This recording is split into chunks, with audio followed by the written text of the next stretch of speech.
Hai, Assalamualaikum. Nama saya Amal. Saya kerja dekat Klinik Putrajaya Sungai Besi. Video ni tak adalah sempurna mana, tapi dia menceritakan kisah kami yang tetap jalankan tugas walaupun di bulan puasa.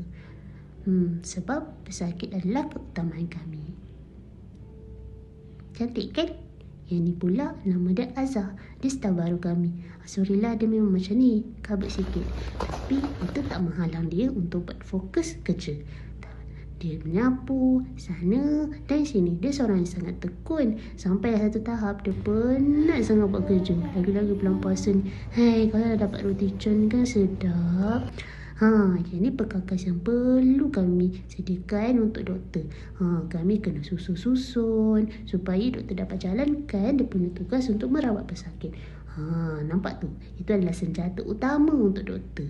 Ini pula doktor yang saya maksudkan, Dr. Syahira. Dia ni adalah salah seorang doktor residen kami. Lepas saja konsult, doktor akan kira-kira untuk dos ubat. Apa lagi? Tugas kami lah nak tenung ubat tu.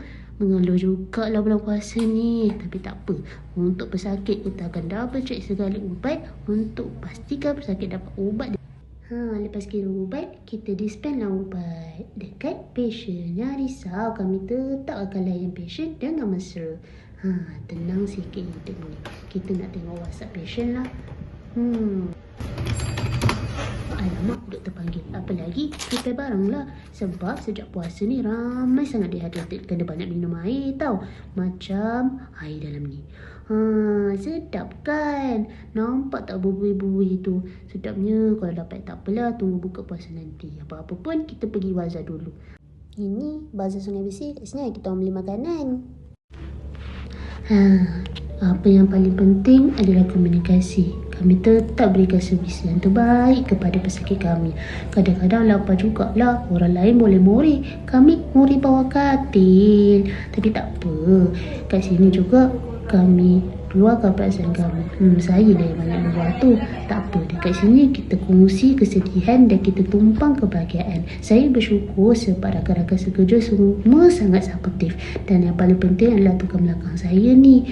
Inilah erti Ramadan yang sebenar. Erti kesyukuran dan juga erti keikhlasan. Keikhlasan dalam kita menunaikan ibadah semasa berpuasa dan juga ibadah kita sebagai seorang hamba. Terima kasih.